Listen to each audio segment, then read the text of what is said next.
এখন তওবা করেন আমার সাথে, বলেন আজকে থেকে কোনো রকমের সুদি কারবারে থাকবো না। তওবা করেন, বলেন আস্তাগফিরুল্লাহ আল্লাযী লা ইলাহা ইল্লা হুয়াল হাইয়ুল কাইয়্যুম ওয়া আতুবু ইলাইহি। তওবা করলেন তো? ভ্যান চালাই খাবেন, রিক্সা চালাই খাবেন, কৃষিকাজ করে খাবেন, ব্যবসা করে খাবেন, ছোট্ট একটা মুদির দোকান করে খাবেন, যদি কিচ্ছু করতে না পারেন রাস্তায় মুচিগিরি করে হলে খাবেন, সেলুনে বারবার হয়ে খাবেন, তারপরে সুদের দিকে যাবেন ইনশাআল্লাহ। পারবেন? আপনার রিজিক কি আপনার হাতে না আল্লাহর হাতে? না, আমাদের রিজিক তো আমাদের হাতে। যে ব্যক্তি মনে করে রিজিক আল্লাহর হাতে, সে কি কখনো ঘুষ নিতে পারে? সে অন্যের সম্পদ আত্মসাৎ করতে পারে?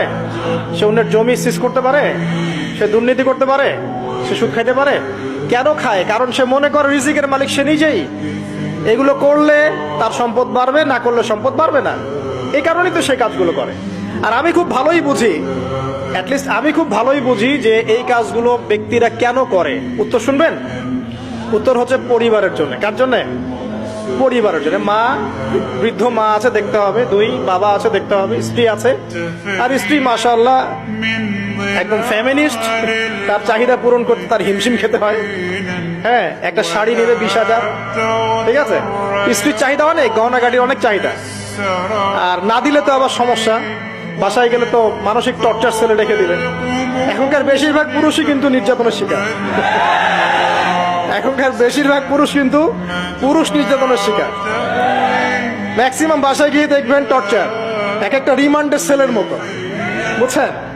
এবং এটা 7 দিন 5 দিন 7 দিনের রিমান্ড না, এটা লাইফ টাইম রিমান্ড, মানে পুরো জীবন ধরে রিমান্ড চলবে আর কি।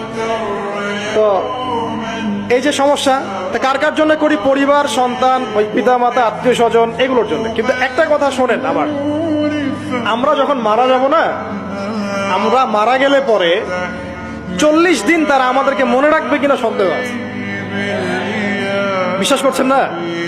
এই যে আমাদের অনেক আত্মীয় স্বজন মারা গেছে না, বছরে একটা বারও কি কবরস্থানে কেউ গিয়েছে? হয়তো যায়, মৃত্যুবার্ষিকী ওই দিন যায়, তাই না?